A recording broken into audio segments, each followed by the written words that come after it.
Hey guys, this is Jackie from Lafayette Speech and Learning Center. I wanted to share a little bit of info today about a really good question that I got on Friday night at our English table. The question is, why do we get in a car and on a bus?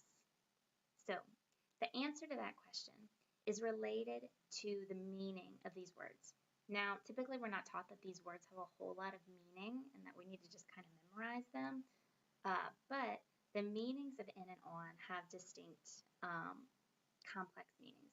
So a lot of times when we're talking about spatial terms, we're thinking of geometry, how things physically interact with other things in the world. Part of the meaning of the words in and on, though, isn't just geometry. It's also things like animacy and control.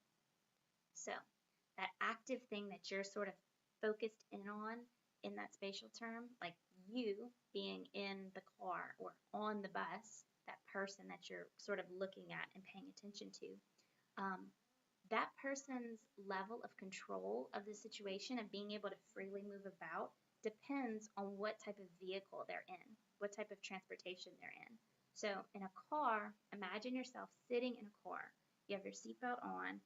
There's not a lot of room to move around. You couldn't get up and walk in a car. That plays into in. The meaning of in has a sense of being out of control in a sense. We can even see this figuratively looking at phrases like being in love. So that sense of being in love is saying that I'm sort of out of control of the situation. I didn't choose to fall in love. It had just happened to me, whatever. So that sort of thing plays into those physical meanings of the word too, those spatial meanings, not just figurative meanings. So on, conversely, has a sense of control related to that figure, that thing that you're focused in on. So on a bus, similarly on a train or on a plane, the participant who's sitting down can actually get up and move around. And in fact, you might do that on a plane to go to the restroom, on a bus to maybe change your seat, to let someone else sit down. You have a sense of control.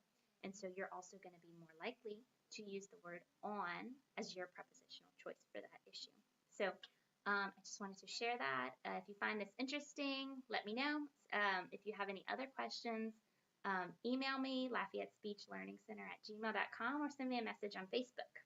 Bye.